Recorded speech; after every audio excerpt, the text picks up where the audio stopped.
News, the newscast of the African diaspora. I'm your anchor, Ochanda, daily bringing you the top stories from Africa and the Caribbean. Let's take a look at today's news on Monday, August 21st, 2023. We go to South Africa, where heads of state have arrived for the BRICS summit. A few African heads of state have already touched down at the Tambo International Airport ahead of the much anticipated 15th BRICS summit that will start on Tuesday, the 22nd. This past weekend, at least 2 African leaders have arrived in South Africa.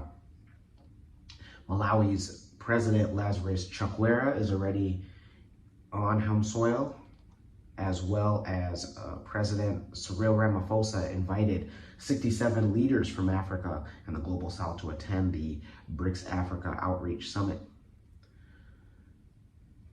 The BRICS grouping of major emerging economies will include Brazil, India, China, South Africa, and Russia. And the event will be held in Johannesburg from the 22nd all the way to the 24th of August. According to President Ramaphosa, over 30 heads of state from across Africa will be attending the summit. He also announced that over 20 countries have formally applied to join BRICS, and several others have expressed an interest in becoming part of the family. BRICS expansion is expected to take center stage as leaders descend for a couple days.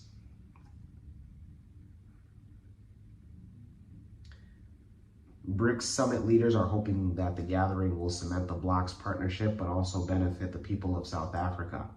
It also seeks to foster economic growth, promote collaboration, and attract investment. The country's overall trade with its BRICS partners have increased by an average of 10%.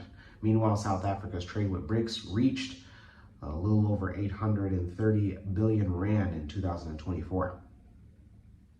The BRICS Business Council is celebrating its 10th anniversary and will be bringing large business delegations to South Africa. Those in South Africa, let us know if you are going to be one of the individuals looking to attend the BRICS Africa Summit. Let's go to back to Southern Africa, where we anticipate Zimbabwe's upcoming presidential election. Zimbabwe's President Emmerson Mnangagwa, aka the Crocodile, is seeking re-election for a second term as president in a vote this week that could see the ruling ZANU-PF political party extend its 43-year hold on power in the South African nation. Zimbabwe has been ruled by ZANU-PF ever since it won its independence back in 1980. Mnangagwa replaced the then President Mugabe after a military-led coup back in 2017, and has become Zimbabwe's new strongman in the same way that Mugabe could. This is despite promises that he has made of democracy for the country's 15 million people. Mugabe had led Zimbabwe for 37 years and appeared immovable. Under the Constitution, this should be the 80-year-old Mnangagwa's last term if he wins this election.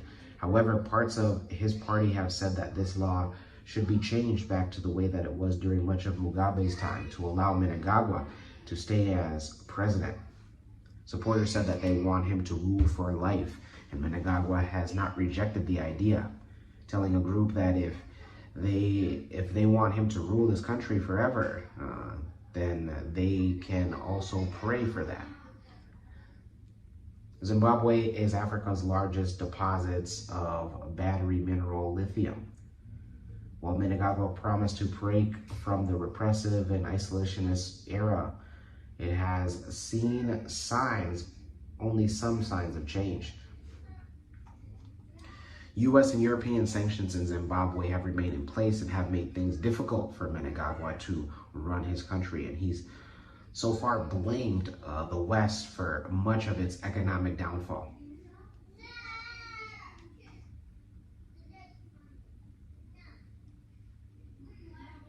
When asked about the crocodile nickname, Mnangagwa has described himself as soft as wool. He often intercedes his speeches with chants of hallelujah in a strong Christian country. During the election campaign, he told supporters that they would go to heaven if they voted for his party. He has said that Zimbabwe is now a mature democracy under him. Those in Zimbabwe, let us know if you are anticipating to vote in Wednesday's elections. When we come back, we'll have today's African proverb of the day. Don't go anywhere. What's going on? MC Cadero, the #1 MC in the game. And I'm here at a wedding that I was booked for. You can also book me for not only your weddings, birthday parties, baby showers, graduation parties, all the above and everything in between. Visit www.mccadero.com. Looking forward to seeing you.